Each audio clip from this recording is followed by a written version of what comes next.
Hi,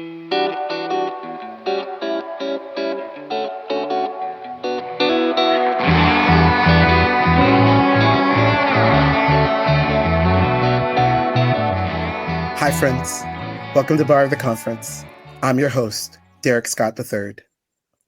You may have noticed that we haven't released any new episodes over the last couple of weeks. That was kind of intentional.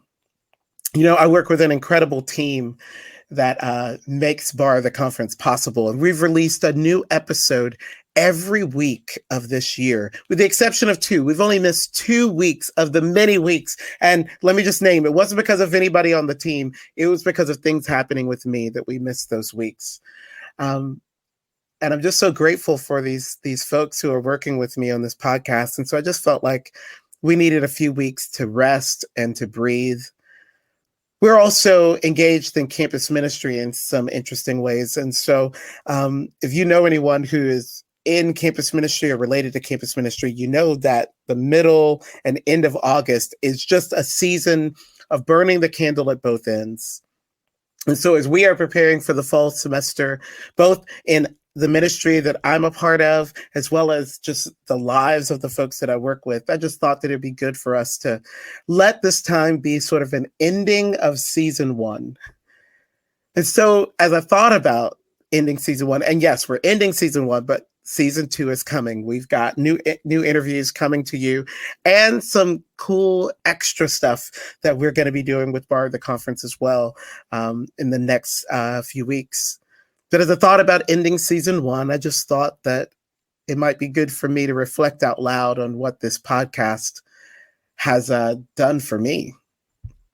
I went back and listened to some of the first episodes that we released back in January. And y'all, I got to tell you, this is not what I thought this podcast was going to be.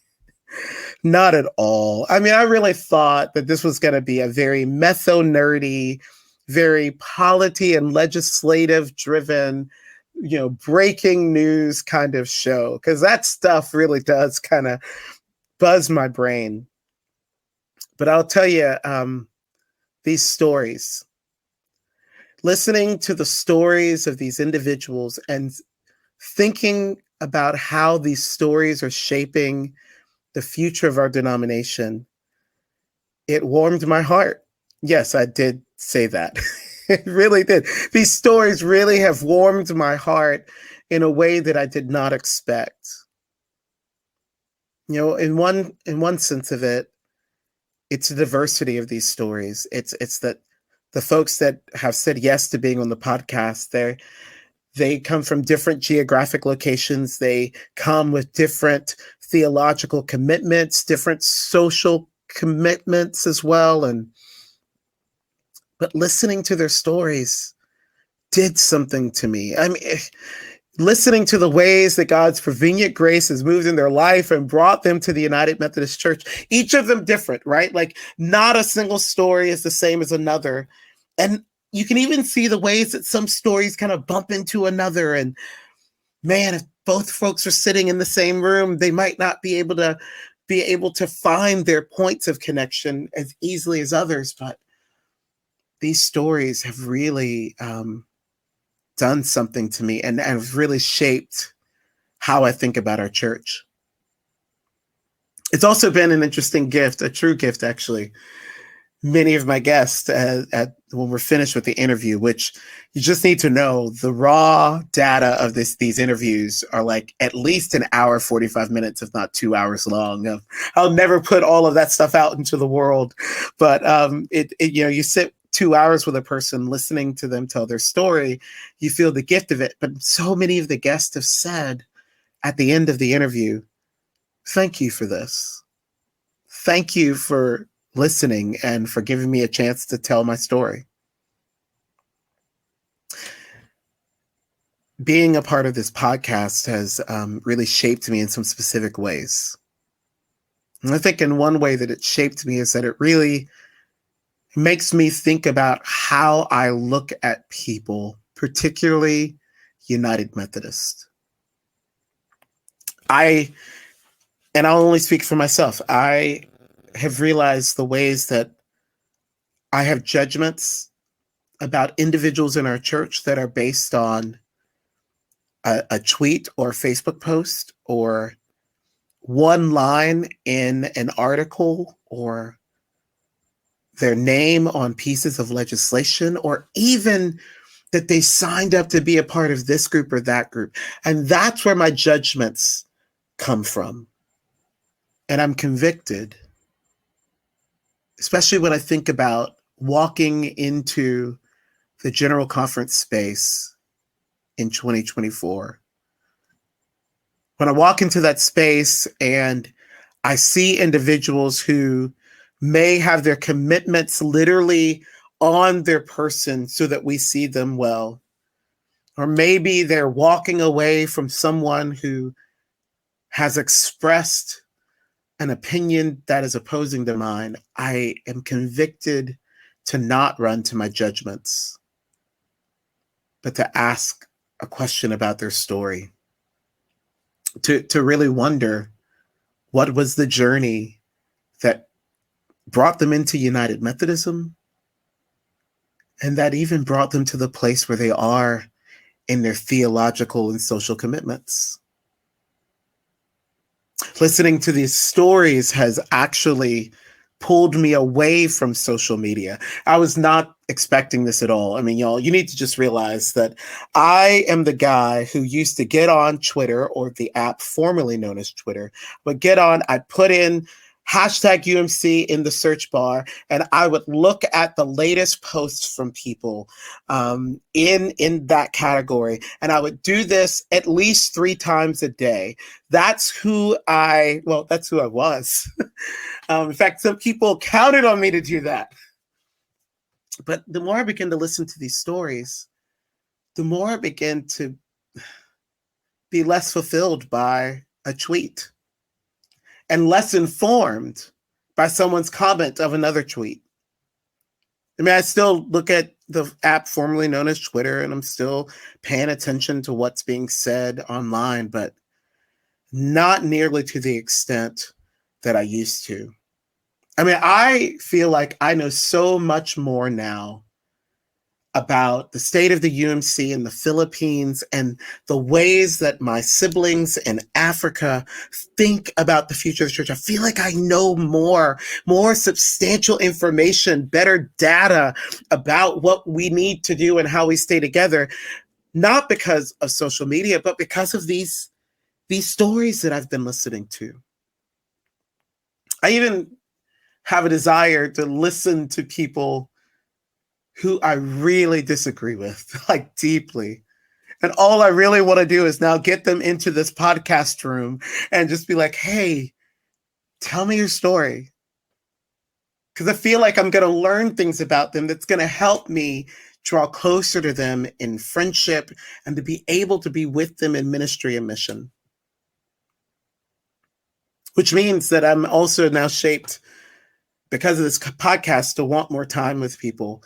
I mean, again, campus ministry for many years for me. So my MO has been sitting down at coffee with college students for at least an hour and just doing that all day. That's sort of the world I've always lived in. But now whenever I go to a United Methodist space, I'm kind of wanting to like get there a little bit early and not book up my schedule with so many meetings, because I just want to sit and hear people's stories. And I realized that in order to listen well, we need time.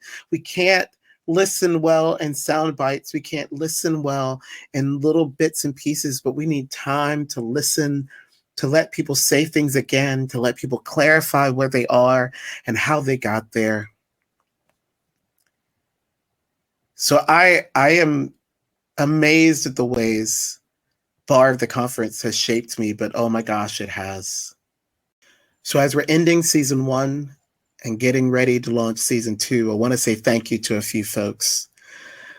First, I got to say thank you to the team that I work with, these young adults that are bringing their best energy and brightest ideas to the table as we try to create content. A lot of that content is through Studio Wesley, which is our ministry to college-aged young adults in the digital space. But we also have this platform, Wesley's Revival, that we're doing a lot of stuff for the wider church.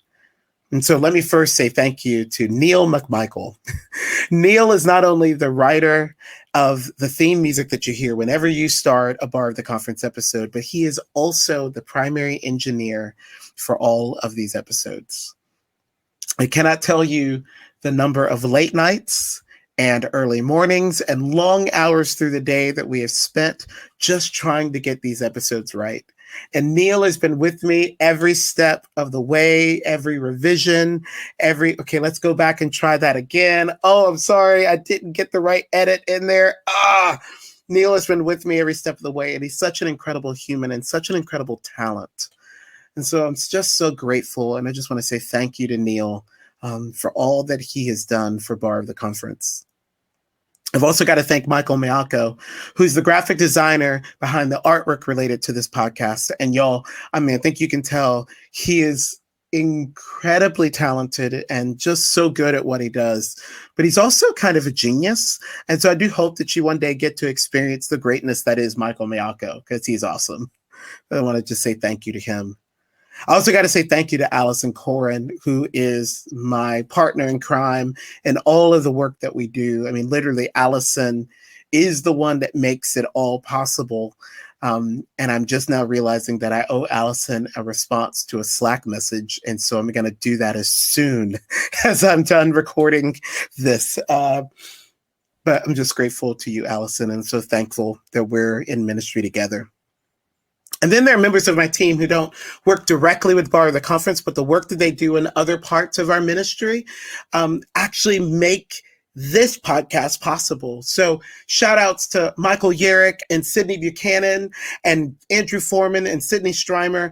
They're doing other stuff, but the stuff that they're doing actually helps the whole workflow, and it makes projects like this one possible. Y'all, I've got an incredible team of young adults. And I say that, young adults.